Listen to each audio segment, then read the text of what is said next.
Hello everyone, I'm Charlie Tolhurst and welcome to the Globetrotter Newscast for today, the 9th of May. And what a big show we've got tonight. I am live on YouTube, Facebook and Twitter tonight for the Globetrotter Newscast. I'm the presenter, Charlie Tolhurst, running you through all the latest news. And I'm joined by my panellist this evening, Zach Chambers, to round up all the latest news. Hello, Zach. Hi, Charlie. Hello, mate. Zach, we have got a lot of news to talk about because we have had the local elections last week. And I want to start with the local elections because, oh my goodness, Hartlepool has been won by the Conservatives for the first time in something like 47 years. Labour held that seat for so long. And Jill Mortimer has now been elected as the MP for Hartlepool. Zach, what do you make from the results of that by-election in Hartlepool? Yes, Charlie. Hi. So first of all, obviously it all kicked off Thursday night, Friday morning when we had that by-election result in Hartlepool. Now, this was a particularly surprising result in some areas, you would say, others not. But yes, a seat that Labour held since 1970s has now gone Tory. This is another. Hartlepool is in the centre of the Red Wall, Charlie. And this is a by-election because the previous incumbent, Mike Hill, resigned for whatever reason, which not being publicly known why, but he had to resign. He resigned the seat. And they moved the by-election for the 6th of May, basically. And yes, it was clear. I think from pretty much for the day of the election and the couple of days before that it looks like there's going to be a Tory upset at this election, and it was so. Jill Mortimer winning with quite an emphatic share. I think a majority of 6,000 or 7,000 at the end of the day, when the previous Labour majority was 5,000, something like that. So yeah, a big win for the Conservatives. And this sums up their local elections generally, Charlie. Big Conservative gains. And this has been a very successful election for the Conservative Party. They won Hartlepool, and they held two key and very key elections, Charlie. They held Tees Valley, where the incumbent Ben Hutchison won a staggering re-election. He only just won an upset in 2017, Ben Hutchison in 2017. And this year he won with nearly 3/4 of the vote in Tees Valley. Also, the West Midlands, where Andy Street held the seat as well. He managed to increase his majority up to 8% this year. West Midlands was a key target for the Labour after losing it in 2017. They still could not gain it this year. And this sums up Labour's night really overall. It was not very good, Charlie. As I speak to you, Charlie, I'm just trying to read here that I think they've lost around about, if in net, 300 or so council seats. And they've lost control of a few others. And I should mention tonight, Charlie, considering if we're going to get to local factors, that Basildon, this is clearly, we want to hear this, Charlie. Basildon went from no overall control to Tory control, and get to and just I read in the last few days actually that Gavin Callaghan, who obviously got re-elected to his Pitsea seat, has resigned as the Labour group lead on Basildon Council. It's going to go into someone else's hands now, his role. So a poor election. Summed up, really, Charlie, all over the country for the Labour Party. And internally, there have been briefing wars going on. There's going to be a reshuffle of the Labour cabinet today, but there's been internal wars that have been briefed out to media about what's happening. Angela Rayner, especially, as well, Charlie, who has had the role of party chair removed from her. Now, as I understand it, she may well be given a different role, but certainly a very bad night for Labour. Although, I have to say, Charlie, there were some bright spots. Let's just point out there were some bright spots for Labour. They won the West of England mayor election, which is the first they Greater took off the Manchester, Conservatives. Andy Burnham They re-elected. held Greater, Andy Burnham re-elected there on a bigger majority, about 7% extra majority compared to last time. Sadiq Khan was re-elected in London, which I thought was expected. The Conservative candidate, Sean Bailey, did a little bit better than what some people were predicting. I think this was due to slightly lower turnout from Labour, and some of them voting Green instead.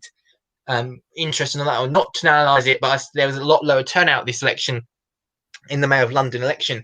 But as I said, Charlie, there are some few bright spots for Labour. I said West of England, Cambridge and Peterborough, they gained that election, the mayoralty from the Conservative candidate on second preferences, thanks to a massive Lib Dem share, Charlie.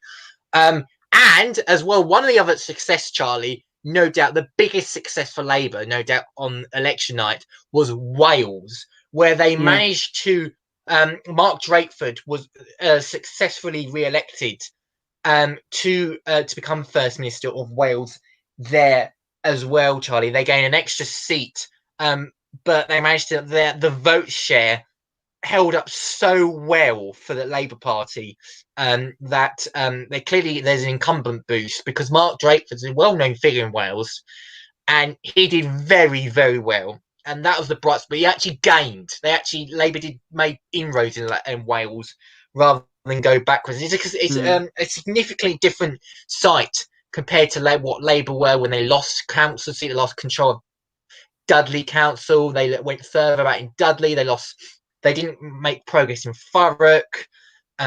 Hartlepool, they made some council progress there, but they lost the by-election seat.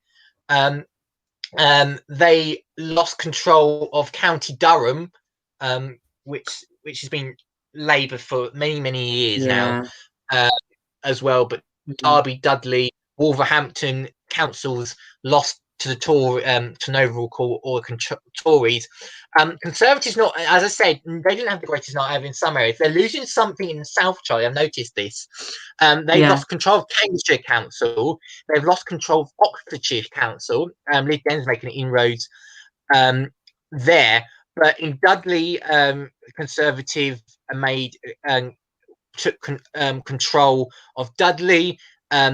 They also, by looking at it, just trying to see where they've gained. Labour lost no overall control in Sheffield, which is quite surprising there. And just looking else, yes, Buckinghamshire, they gained control of. Cornwall, they gained Conservatives gained control of. Cornwall. Conservative lost overall control of Isle of Wight, however. But they did gain Northamptonshire. Northumberland went Conservative control as well. West Northamptonshire went Conservative control. Let's look out where they made gains. Southampton, where that went from Labour control to Conservative control. That's one of the big interesting. Gloucestershire, they gained control. Gloucestershire from overall control, and Pendle as well. No overall control. Conservative. As well, Newton and Bedworth, no overall control. It's a Labour minority to Conservative controlled area. Basildon, as we pointed out, Charlie went for Conservative control. Yeah, Basildon's now Tory. Tory seat. I'm not sure though. The Mayor of Basildon, David Burton Sampson's lost his seat as well. I've just read up. He's lost his seat. Not sure where he's a member of, but he's lost his seat in that election. He just tweeted that the other day actually as well. David Burton Sampson. That's a big result there. Amber Valley went from Labour control to Conservative control. Castle Point went from Conservative control to Independent control. Oh, wow. That's Castle very Point. Interesting, that one. Harlow went from Labour to Conservative. Maidstone went from overall control Conservative. Labour lost control of Rosendale. St Albans went from overall control to Lib Dem control. So Lib Dem gained there. And Lib Bristol as well, Charlie. Bristol went from Labour control to an overall control, I believe, to the Green Party. Very interesting there as well. But yes, I just want to point out as well, Cambridge and Peterborough went from Labour to Conservative. Dan Norris won the West of England. And tonight, Tracy Brabin has won the first West Yorkshire election, which means, Charlie, that now there's going to be a by-election I can't remember what the seat's called. Don't worry, I it's a seat somewhere, isn't it, in West Yorkshire? That's all I can say. Tracy Brabin. So she's become the mayor of Batley and Spen. There's going to be a by-election there for the parliamentary seat there, because Tracy Brabin has been elected to the West Yorkshire mayor. So yes, and we should mention as well, Charlie, one of the biggest elections as well, Scotland. Now, yes, the SNP fell just short of majority, but they still had a net gain. They were 64 seats. You need 65 control, so they were one short of a majority, and I think that went down to Aberdeenshire West, where that remained the Conservative retained their seats there. But they're now, because Greens have made some inroads as well on the list in Scotland, there is now a bigger independence majority in the Scottish Parliament. If you look at the seats, or however, the share of the total control of the total votes, Charlie, it's a little bit different. It's just under 50%, just over 50% for the Unionist, the pro-UK parties. So Nicola Sturgeon will probably be a little bit disappointed that she didn't get an overall majority, but she did make inroads. She gained seats, and that will give her, and she will clearly say now that there will be a mandate for a second independence referendum because she won in Scotland. Yeah. But yeah, if you want to sum this up, a terrible a few days for Labour. In terms of the council's areas, a bit better on the male side, but still a little bit poor there. They did do excellent, very well in Wales, though. That was one of their bright spots. But the Conservatives will be the happiest coming into these elections, Charlie. They've gained overall a few councils, and the Hartlepool by-election. And they will be hoping to take Batley and Spen whenever that by-election takes place, Charlie. But overall, I would say Conservatives good night. Labour in disarray. They're all it's chaos in there based on the briefings. Lib Dems so. Greens had a good night because they gained a few seats in some councils, and it looks like they made inroads in Bristol as well, a key area for them. So Zach, it's like a lecture for the local election lecture there from Zach Chambers on the Globetrotter Newscast.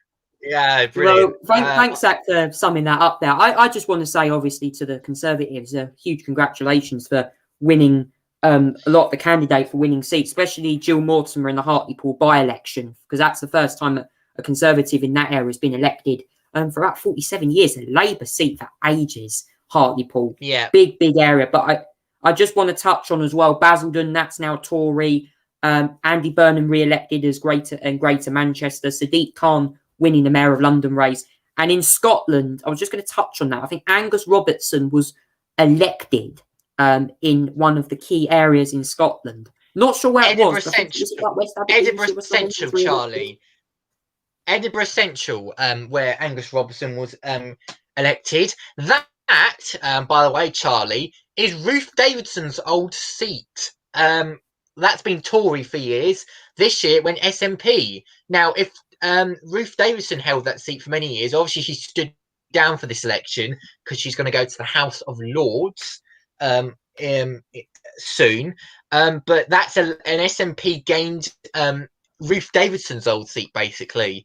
Angus Robertson, you actually used to be the SNP Westminster leader in London.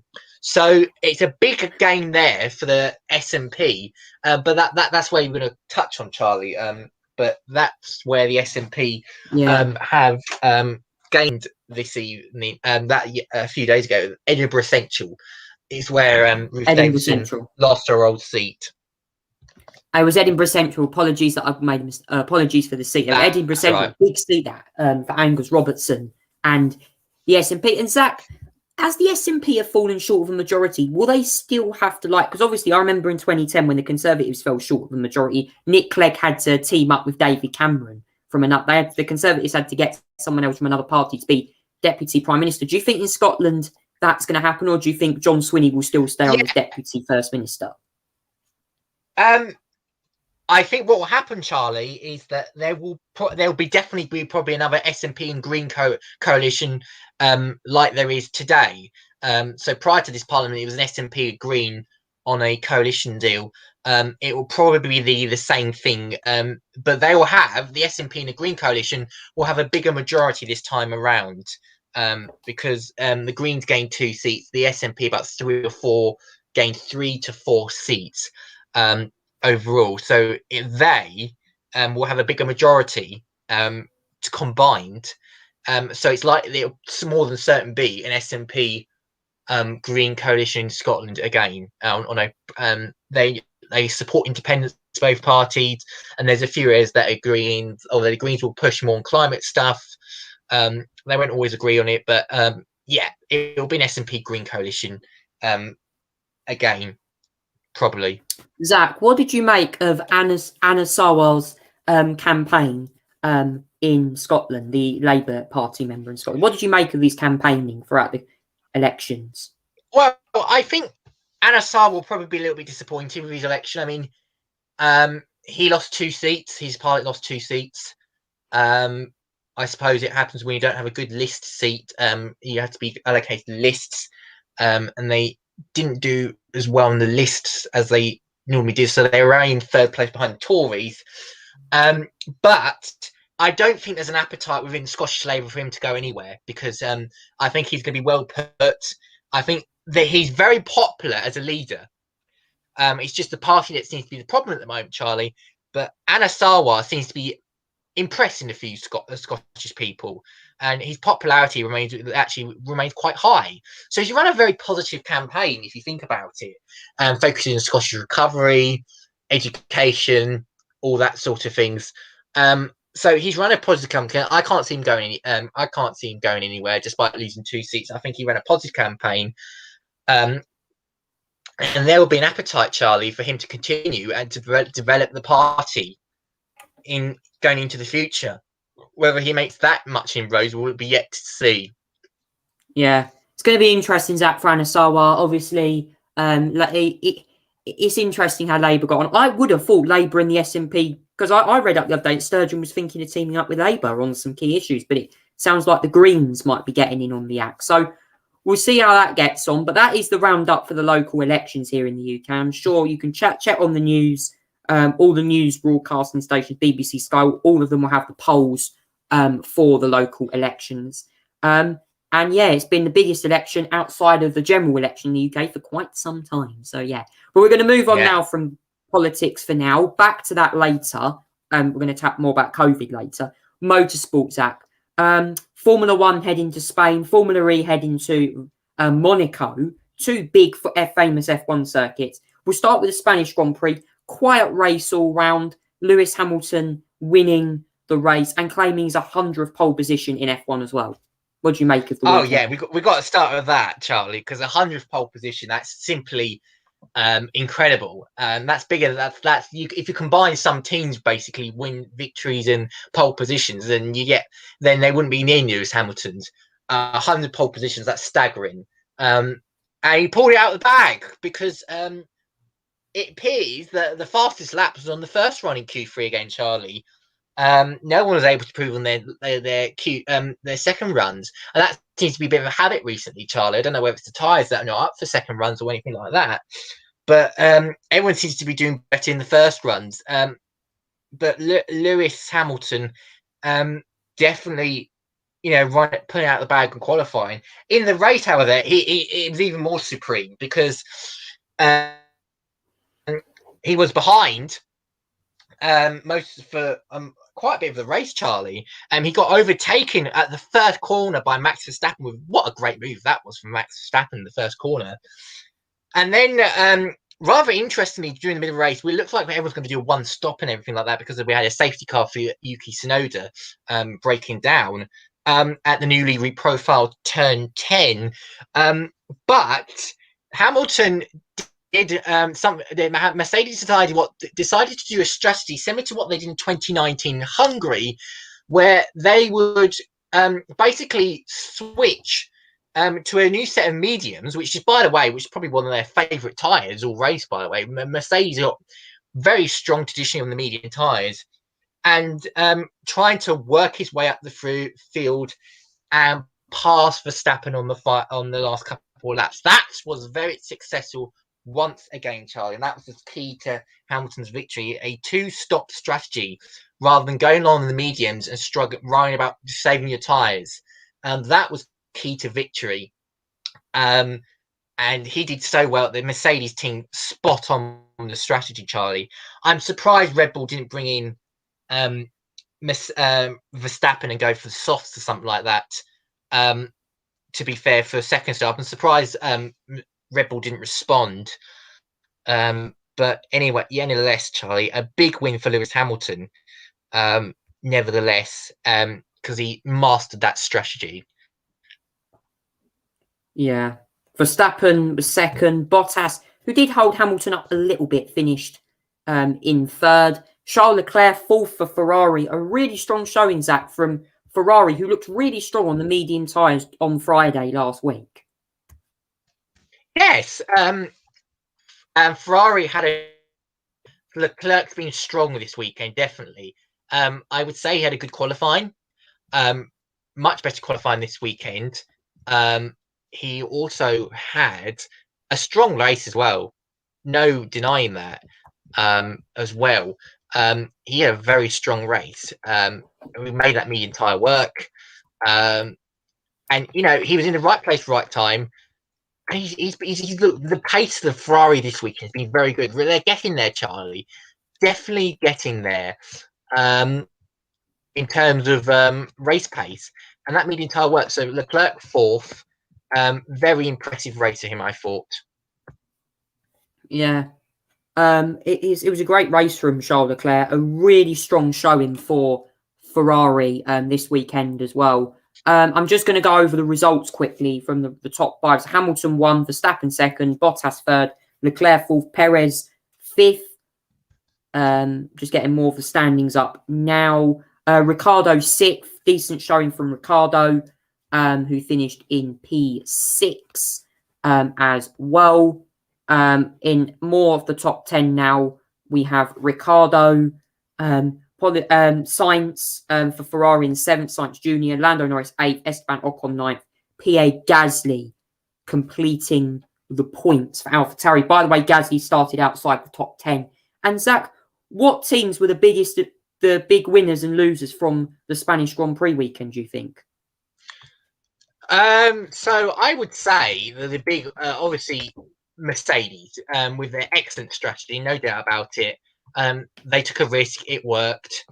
And I have to say that was I think, one of the big winners on this. The big loser, I have to say, this weekend, Charlie, I have to say, looking at this, it's a bit hard to tell. I think as well, biggest losers this weekend. I have to say Aston Martin. Aston Martin, I agree with you on that one. They seem to struggle race pace wise. They're really struggling race pace wise. Again, for that, I also thought McLaren a bit average as well this weekend. The pace is not there. They did get 8th, 9th qualifying wise, but they seem to be in the low top 10s, and that's not normally them. They seem to be up the higher. They were beaten at times by Ferrari. To be fair, Ricciardo was 6th, which is a good result for him, I thought, as well. But Norris in 8th, struggling a little bit there. Alpine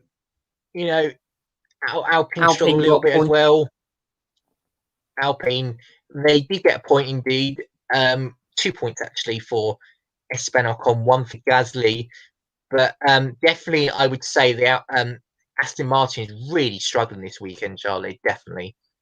Zach, I'm shocked because they both didn't even make it through to Q3. I was very shocked with that. Yeah, I agree. They didn't get through. They didn't make it through. Very surprising. They are struggling qualifying a little bit. They are. It's a shame because their car is derived from a Racing Point last year, and that thing was blistering. They just don't seem to have the pace like Menti. They struggled a lot of the weekend. I mean, George Russell didn't do a bad job. I think he done an alternative strategy. and qualifying a reasonable result from him. But he said it was Q2 was the maximum he could get out of the car.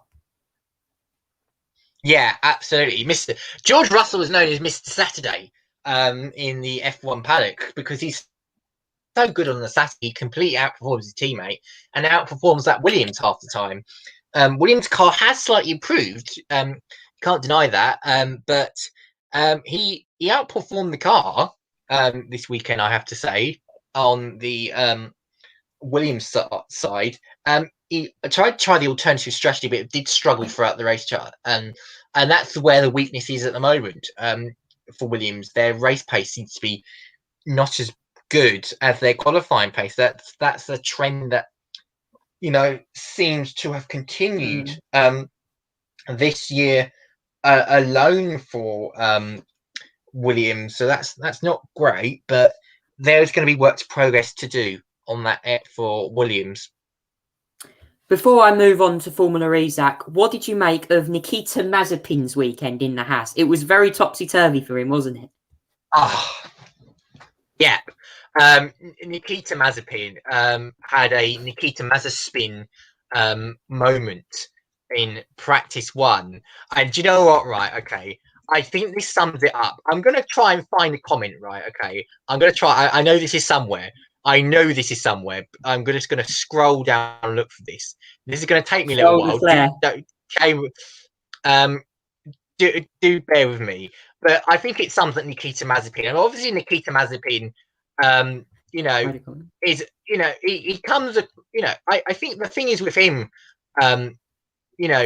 Charlie, is that he seems to be brought into the sport by his father. He's a bit like Lance Stroll, where bring a bit of money, get an ownership in a team, and basically, let's look how we sum it up. Get into a seat easier than those who actually perform very well.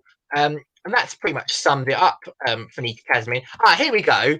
I think this is a comment from your good mate Jack, who pretty much summed this up, Charlie, about Nikita Mazepin. Mazepin or Mazepin, none of them are great. Both of them ignore 5 blue flags, and both of them are only in F1 because their father pays Haas a pocket full of money. I think that's pretty much spot on. And when I saw that comment, that was comment of the race last time for me. That was absolutely spot on and bang on the money. I have to say, I could not agree more with your mate Jack. That was fantastic. Shout out to my friend Jack. Sorry for that comment. I'd tell you what, it's a great comment. I mean, Charles Leclerc wasn't very happy with him as well during the race or during the practice. And Lance Stroll during qualifying actually he got held up. That was Nando, and I think Stroll got held up in him as well, and Stroll gave him the middle finger as well from footage I saw. Now Mazepin got a 3-place grid penalty and a point on his driver's super license. That really didn't matter anyway because he started at the back of the grid. But yeah, if you want to sum up that sort of talent, it's pretty much holding drivers up and holding his own career on the line, I think. Nikita Mazepin has certainly not had the greatest start to an F1 season, and he's so much slower than Mick Schumacher. It's crazy. So Formula One will move on to Monaco in a couple of weeks' time. The big race, the part of the Triple Crown, Monaco in a couple of weeks. But speaking of Monaco, Formula E was there on the Grand Prix circuit. And Zach, I tell you what, I am going to say this now. This was probably one of the best Formula E races I've ever seen, and one of the best races I've ever seen in Monaco. It was packed full of action, wasn't it? Oh, it was I have to say, Charlie, the ending was fantastic.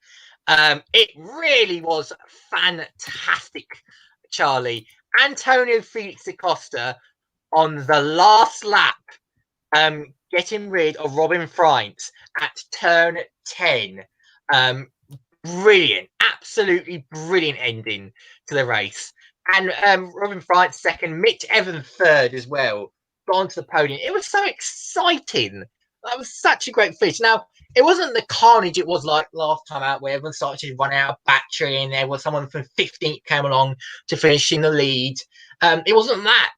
We actually saw will-to-will action, and it was brilliant, Charlie. It was brilliant.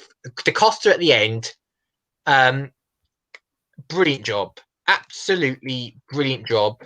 So he got pole fastest. He didn't get the fastest lap. He got pole and 28 points in the world.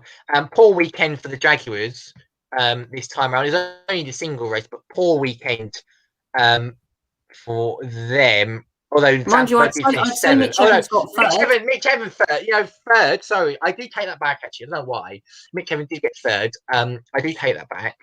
I don't know why I even said poor weekend for the Jaguars when he got third. I mean, Sam Bird's weekend wasn't the greatest. He was seventh, so I'd say he's not had a great weekend. I think a team that, mind you, Alex Lynn finished in ninth, despite that was ninth.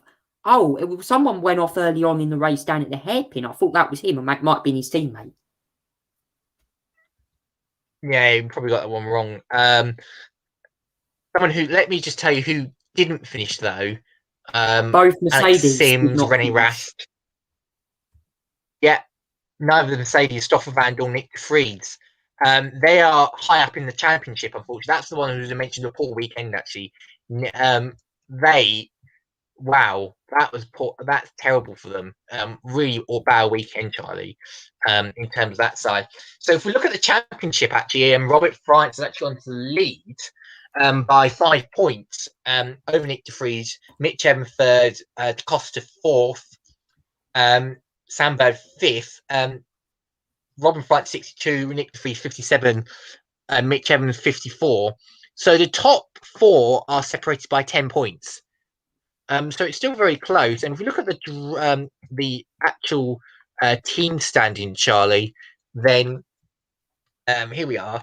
It's still Mercedes in front, but they're only in front by now 2 points behind Jaguar, ahead of Jaguar. And DS Cheetah is hunting them down in third now. They are on a 98. The Mercedes on 105, which means they are only 7 points behind third place. 7 points covering the top three on that, Charlie. Very, very important to make clear on that. But very exciting race, Charlie, and a splendid finish. That's what we wanted to see out of Formula E. A great job. And the next round isn't until June now, when they go to Mexico and Puebla. That's where they are going into Puebla. They're going to a new circuit now, I believe. We're going to, rather than Mexico City, they're going to go to Puebla, which is used for NASCAR, Mexico, WTC. Now it's going to be home to Formula E. It's an infield section surrounded by an oval by the looks of it, from what I see. Very interesting. Yeah. So I'm looking forward to seeing a new not a new country, but a new circuit on the calendar. Yeah, I think that Autodromo Hermanos Rodriguez is being used for COVID-19 as like a field hospital. So I see. I think that's why they're moving it. But I'm just going to now play you a video, some highlights from the Monaco Prix, including what could have been one of the best overtakes you've ever seen in Formula E, if not overtake of the season. Have a listen to when Jaguar's Mitch Evans performed a fantastic move around the outside of Antonio Felix da Costa into Beau Rivage. Yes. Have a listen to this. He's going for it now. What a move! Evans up through Beau Rivage, takes the lead in the Monaco Prix. Absolutely outrageous stuff from the Kiwi. He clearly had his bravery pills this morning, did he not? René Rast has stopped climbing up the hill, and that's an interesting position. That could bring out a safety car. He's got damage on the front, and the safety car is deployed here in Monaco. This is a great camera angle. You see the Cassidy not doing anything wrong. No, look at understeer. Look at the front of the Audi. He hit that hard. And look at this. Evans above. I stole that off Twitter, so sorry about that. Evans goes to the right. And at this point, he's probably thinking, yes, they're going to crash. Look at that! Safety car in this lap. And now here's the chaotic last lap. Green in Monaco once more. Evans still holding on to second. Close, so much. It goes for it into Beau Rivage. Da Costa to the outside and to the lead. All locked up, gets it stopped. Da Costa takes the lead on the final lap. The DS2Gita driver hits the front. The reigning champion is going to secure his first win of the season. Robin Fries is going to try and take second because Evans is going to be so close, so marginal getting to the end. Jean-Eric Verne is involved as well. Fries to the inside. They bang wheels. Evans cuts across. There's a crunch of carbon fibre. Evans still holding on to second place. The widest Formula E car you've ever seen. But Da Costa cleared him. Da Costa comes through the final corner. Da Costa wins in Monaco. Jack Nicholls has lost his voice. An unreal end to the E-Prix. And Franz gets second, does he? Yes. Franz at the line. Oh, man. I just won Monaco, man. This is insane. Antonio Felix da Costa takes the win. Robin Franz in second. Evans in third. Verne in fourth. Gunter fifth.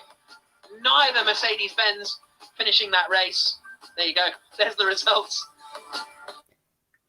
Thank you there. What a race, Zach. And I tell you what, the move from Mitch Evans on Antonio Felix da Costa through Beau Rivage, that was a daredevil, wasn't it, and a half? Yeah, that move. Oh my God, Charlie. Oh my God. That was quite something. It's nearly impossible to overtake there. And I could not believe Antonio Felix da Costa did that. It's stunning. Yeah. Stunning. Wow. Oh, brilliant. That's how impressed I am. Brilliant. Da Costa into the... I mean, Mitch Evans, sorry, Zach, I had to correct you. Obviously, Da Costa did overtake Evans. It threw into the chicane. Oh, yeah. Okay, fair enough. I mean, Da Costa still done a sublime move into the chicane. But Evans... Yeah, it was Mitch Evans. I do apologies. My bad. That's fine. Don't worry. It was obviously a great move. And, yeah. The move was move. incredible. I've never seen... That's probably... Zach, would you say that's your favourite Formula E overtake? Is that one of the best? I'll tell you something, right? Only Ayrton Senna would be able to do something like that in a Formula E car if he ever was doing that. That would... Mad. It was absolute mad. Wow. Simply incredible, Charlie. It is simply incredible. And the championship standings looking very different now. A change in the championship standings. I'm just going to get that up for you right now, actually, the championship standings in Formula E. Teams and drivers championship is set now. It's clear that Mercedes have lost ground at the top of the championship. I'm still trying to get the standings up. Apologies for the internet. Driver standings up for you now. And bit slow internet here. Do apologise. And we have them up now. So Robin Fries takes the lead. Nick de Vries second. Mitch Evans up to third. And Antonio Felix da Costa up to fourth. And Sam Bird fifth. On 49 points when we go to Puebla in a couple of weeks. In June, actually, when we head to Puebla in Mexico. Double header, by the way. The rest of the season is a double header event. But we're going to move on from motorsport. Actually, NASCAR, we'll do that whilst we're at an IndyCar as well. And NASCAR, I believe, are racing at Darlington at the moment. Zach, have you got any news on NASCAR? Let me get that up, actually. The race is only just about to start, I believe. As far as I'm aware. The race is just about to start. So, because it was a 8:30 UK time start, 8:45, something like that. So the race is only just about to start, I believe, as well. But I will, if I can, get the rest of the results up from the Camping World Truck Series events this week in Darlington. Because it was let me get this. Yeah, we have the Camping World. It was Sheldon Creed who won the Camping World Truck Series race there this weekend.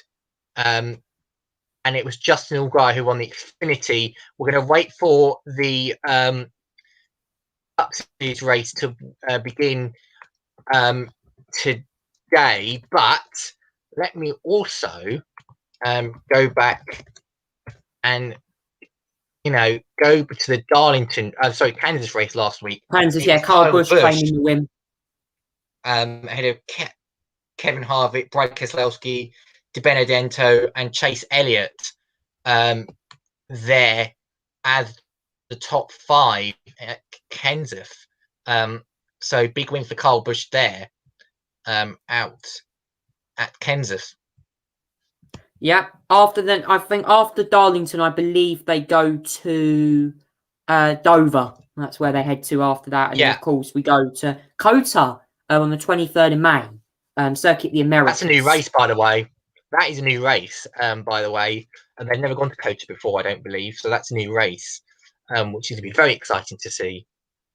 It's going to be great at COTA, Zach. I can't wait to see the racing action at COTA. And you can watch the NASCAR action on NBC as well. IndyCar, though, not racing this weekend, but we did have some action last week. The Genesis 300 and the XPEL 375 at Texas. Big wins for Scott McLaughlin and Scott Dixon. But the race, the XPEL 375, Zach, whilst we were off there, chaotic first lap in that IndyCar race. Pietro Fittipaldi spinning round a couple of other drivers, and Jack Harvey, one of the drivers who was caught up in that collision.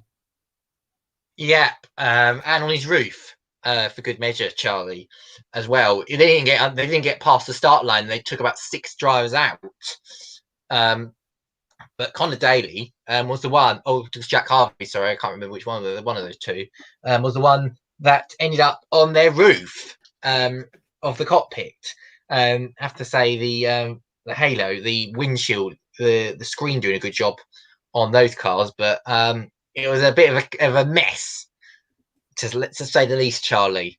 On the first lap, we had a long caution period. I don't think we even had a red flag period. I think they managed to do it without needing a red flag, which was good. But yeah, it was a bit of a mess, Charlie. Let's just say that. Yeah, and Patricia O'Ward claimed the victory in the end of that one as well. In the end of that race, so big win for them. IndyCar next weekend are back at Indianapolis, albeit on the road course. Yeah, that's correct. And then after that, Charlie, I think a couple of weeks later, it will be the Indy 500. There will be a big build up to that, but they're on the road course next week. And then 2 weeks later, there's all going to be festival activities of the Indy 500. Exciting. Yeah, big weekend, the Indy 500. Very exciting. Big weekend. I think Jimmy Johnson and Roman Grosjean will be racing next weekend, but not on the Indy 500 because they're only doing road and street courses. Fun fact, Charlie. This year, the IndyCar, the Indy 500 does not fall in the same weekend as the Monaco Grand Prix. That's normally not what happens. This year, it's not. Fun fact for you. Monaco's next weekend. No, sorry, not next weekend, 2 weeks' time. I think IndyCar's in 3 weeks' time, something like that, as far as I'm aware. So, fun fact for you on that one.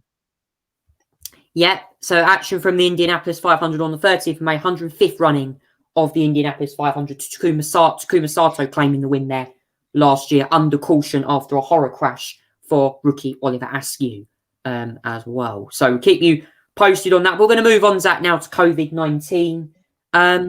And yeah, just a quick roundup of the news from this. We'll touch on India first. Things going wrong in that country once again. The Indian Premier League cricket has now been suspended. Yeah, rightly so. Too little, too late, I think, Charlie. I don't know why they even went ahead of that. It's ridiculous that they still went through the middle of that. But again, it doesn't help as well. 400,000 cases at India per day. Wild amount of cases, Charlie. Death rate is still going up in India. Let me, if this works, because my keyboard seems to be having a little bit of a reaction today. Let's look at the cases. And yesterday, slight improvement. Looks like there's a bit of plateauing, but 403,000 was the figure yesterday, Charlie. 403,000, slightly down on a couple of days ago, but ridiculously high. Let's just say Sadly, that. deaths will And I have to continue say, to Charlie, as well. Deaths are continue rise. And over here in the UK, 4,000 Charlie, I just want to add as well, because this is relevant as well, Charlie, as well. Because there's now been we have some case of the Indian variant here in the UK, and now it's been described as a variant of concern by Public Health England, which is a little bit worrying. No evidence that it affects too much of the vaccine, but it does have similar transmission compared to the Kent variant. So one to watch out for. May not invade vaccines. We don't know enough about that one yet, I think, but it's causing a horrible amount of problems in India. Let's just say that, because they're not vaccinated, by the way. I should point out as well, they're not very well vaccinated. But 403,000 is a dire number. 4,077 deaths yesterday. It's just wow. It's a horror show in India. As well, Zach, and I have to say as well, like I'm just sitting there, all these people living in India right now. I understand how you feel. It's a horrible thing, and I have to say the Indian variant as well. I'm confident the vaccines will be effective against this. I think the mutation is it B11117. It's not the B117 strain. I think it's a B1777 strain .2. That's the one that's the variant of concern, I believe. Yeah, something like that, Charlie. I think it's something like that. I can't remember. Yeah, it might be. I think it's around somewhere like that. Yeah, but it's now a variant of concern. Public Health England did update it the other day as a variant. It took them a bit long to update it as a variant of concern. A variant under investigation. That's a variant of concern. I think it's not got the K484 mutation that South Africa strain does. So hopefully, fingers crossed, that shouldn't evade vaccine efficacy. Yeah. So that shouldn't. I think. Yeah, that's the thing. That's the key, Charlie. It shouldn't evade the efficacy. So that would be made clear on that one, which is at least some good news on that front. Yeah, we're going to move on now to lockdown in the UK, and step 3 of the roadmap looks pretty much certain, Zach, now from the 17th of May. Boris is due to an update Parliament tomorrow, update the nation in a press conference in Downing Street. What do you make of this? Do you think it's going to go ahead? Yes, it looks like it's going to be announced that step 3 is going to go ahead. There's going to be something that's going to be announced tomorrow. So step 3 will include indoor pubs and hospitalities reopening. Overnight stays will be allowed if you're holidaying domestically. Will be allowed. Also, we'll have the return, Charlie, of foreign holidays. That's the key, Charlie. Foreign holidays. Would you believe it? It's been a while, but that's going to return. There's going to be a red, amber, green list. Just to go through that quickly, Charlie. If a country that's on the green list means that you will need to take 2 COVID tests a couple of days before departure, and then after, and then when you come back. But you will not need to quarantine. You will only need to take tests. Amber will require home quarantine, and the red list, Charlie, I believe, will include hotel quarantine. That's correct. Yeah, red's hotel quarantine 10 days. I believe. Yeah, that's correct, Charlie. So looking at this, there's a list of green lists. We've actually got from the government, Charlie, I believe, which is going to be on the green list. So that includes Australia, Brunei, the Falkland Islands, Faroe Islands, Gibraltar, Iceland, Israel, Jerusalem, New Zealand. That's interesting. Portugal, Singapore, South Georgia, St. Helena. On the red list, there's some countries moving to red list though, including Turkey and the Maldives. I think. Yeah, including Turkey, Maldives. Checking where's the other one? I can saw somewhere else. Yeah, so Turkey and Maldives moving to the red list. And that's interesting, Charlie, because the Champions League finals taking place over there, and there were going to be probably some fans that were going to over there. There are now talks, I've read, Charlie, that they're going to try and get the Champions League final here in the UK. Yeah, Man City, yes. Chelsea should be in this country, I think, and the government will work to get this event on. Yes, but there's a few things going to be announced tomorrow, I believe, Charlie. Looking at this, so what they may allow from step 3, Charlie, I read that they're probably going to be allow, casual contact. What I mean by that is stuff like hugging and stuff like that. That probably allowed in step 3, which is interesting. That's one we've not learned before, I believe, Charlie, but that's going to be allowed. Overnight stays permitted. Indoor pubs hospitality. Up to 30 people can gather indoors. Charlie, that's new. That's outdoors. Also going to be allowed.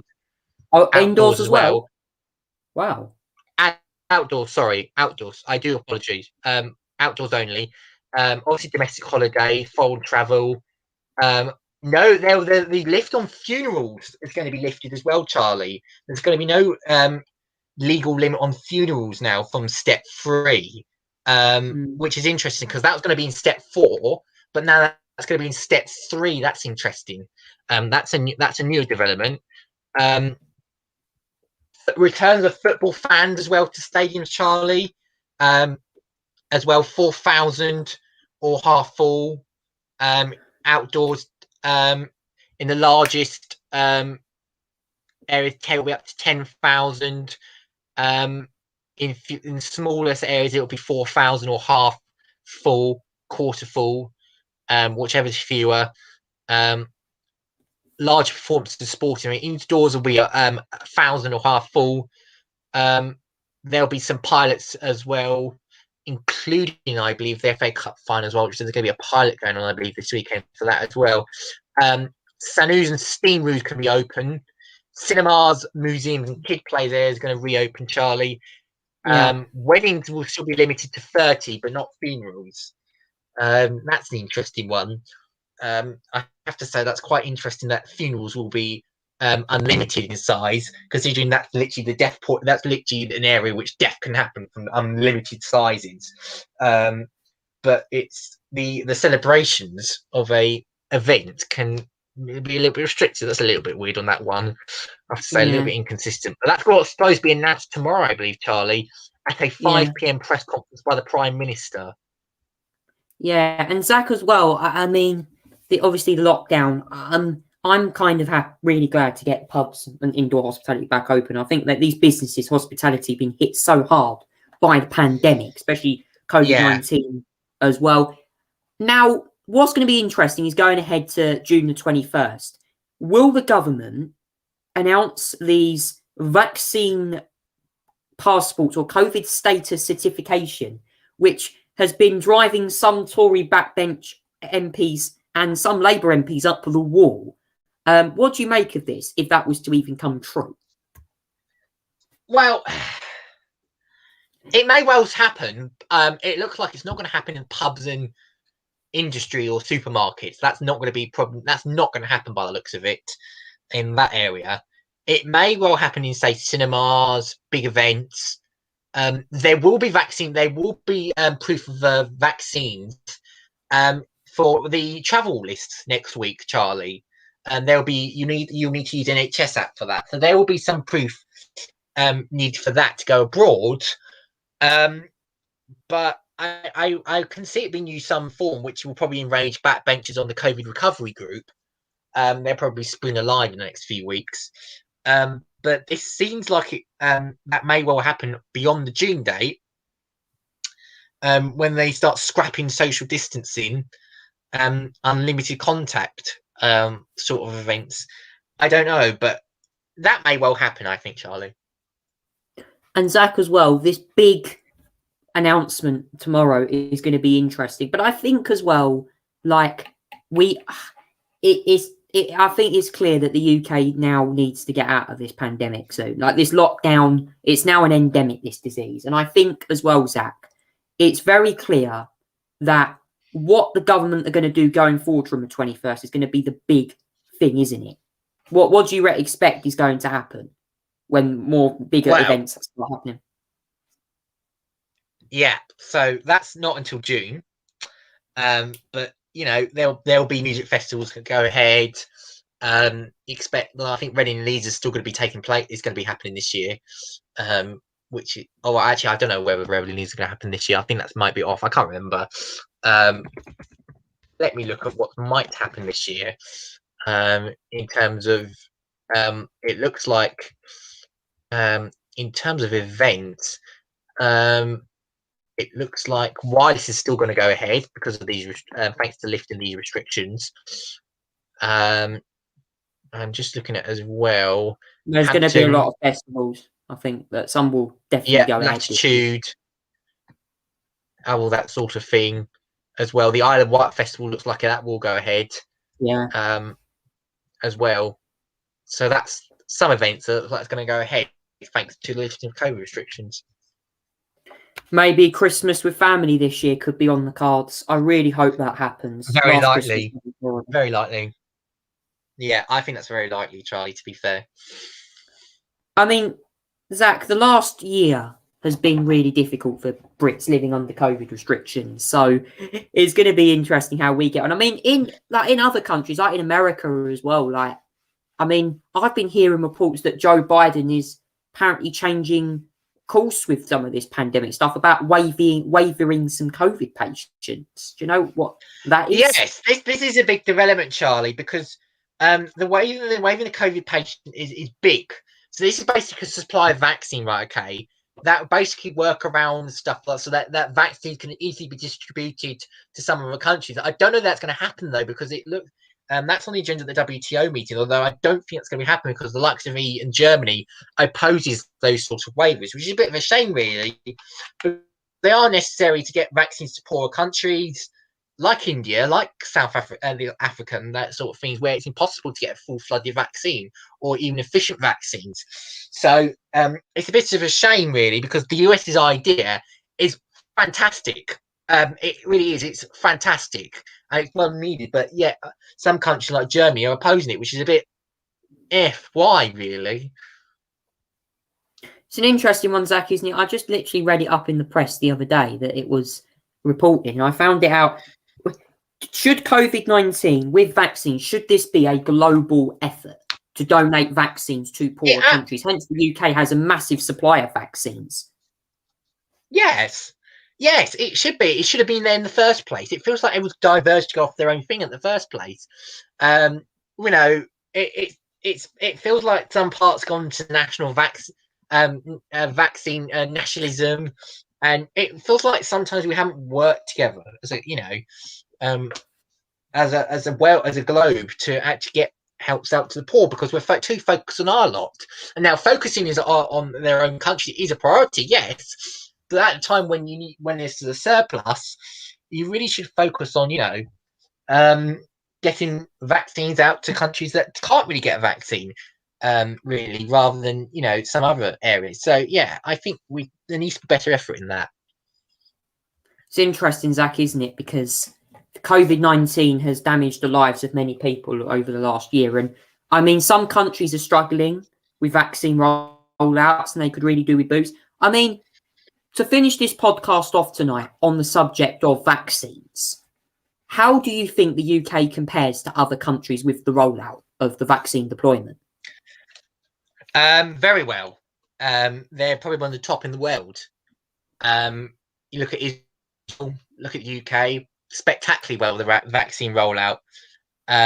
They've been a proven example, really, of how to roll out a vaccine and get the country going again, like Israel, like they've done very well there. The UK, excellent job on our side, thanks to our great NHS, who got the vaccine out there. They've done brilliantly, Charlie. So Israel, UK, two of the best performers, And so, to be fair, US as well, Charlie. I mean, it's a bit of a rocky start, but they've done so well that America have started to provide their own example.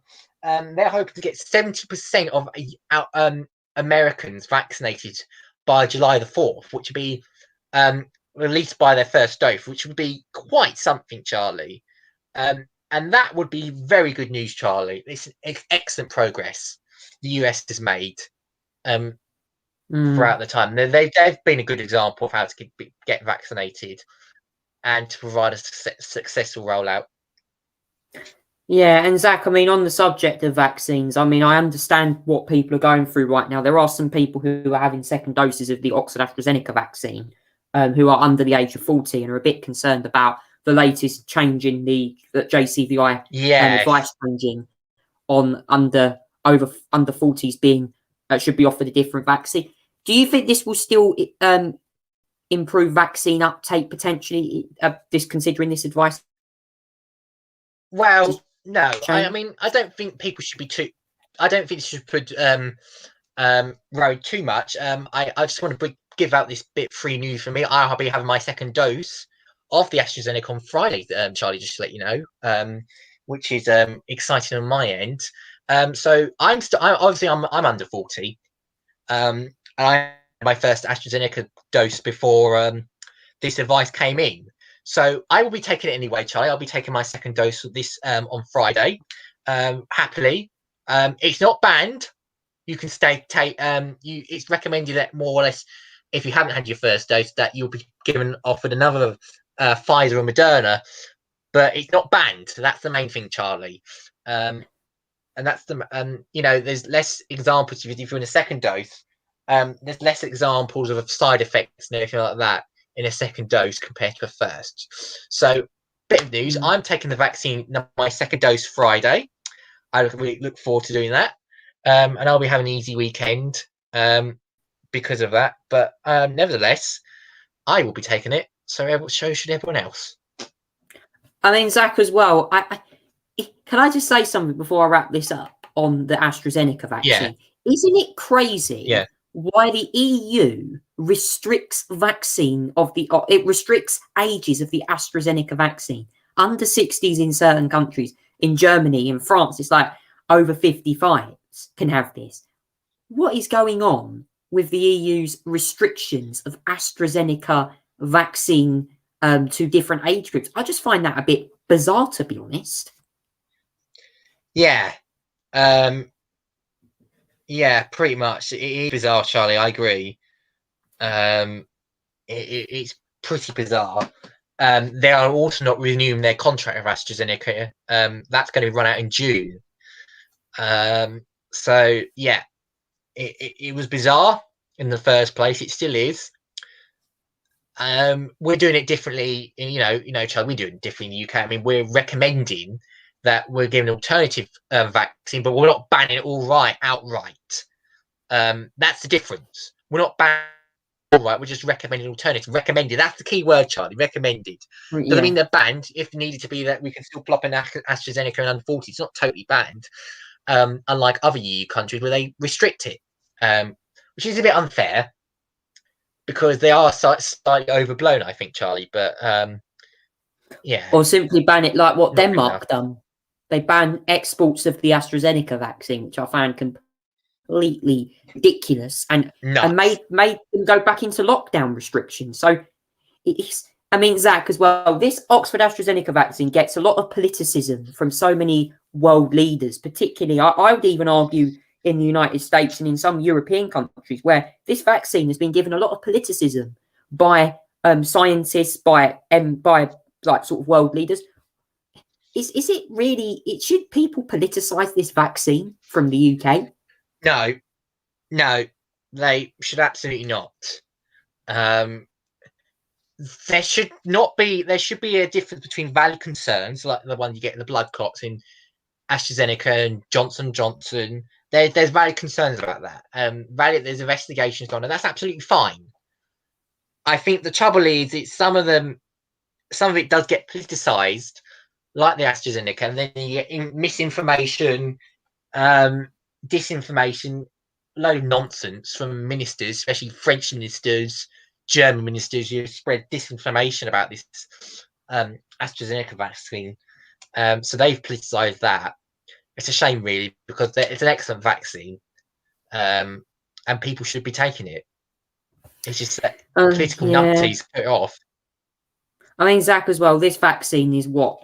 It's a vaccine that's manufactured in the UK. It's manufactured at Oxford University.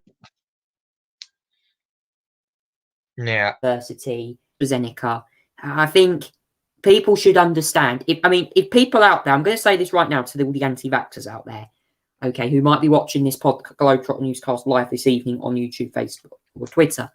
If you are an anti-vaxxer and you think vaccines don't work or vaccines are worse than having COVID itself, you are proved totally wrong, because vaccines do save lives and they get people back to normality.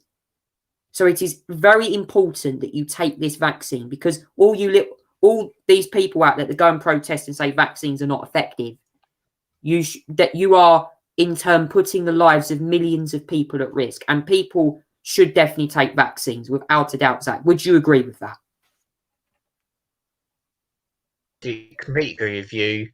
And I have to say, it's a good job what that anti-vaxxer himself, Piers Corbyn, lost his deposit at the London elections, the mayor elections this weekend. So he can shove it where he belongs, and that's proven absolutely right. London rejects that approach. Just point there on that. Imagine if he was the mayor of London and he was campaigning for this. Oh my goodness! Wow, this would be a crazy warfare for a mayor of London nominee. But there we go. That is it for the Globetrotter Newscast for this week. I hope you guys have really enjoyed listening to it. We've had so much to talk about tonight. And from all us here, good night, everyone. And we'll see you again next week for another edition of the Globetrotter Newscast. I've been your host, Charlie Tolhurst. And of course, joining me this week was Zach Chambers for the Globetrotter Newscast this week. Thank you so much for listening, everyone. And we'll see you again next week for another edition of the Globetrotter Newscast. Take care, everyone, and stay safe.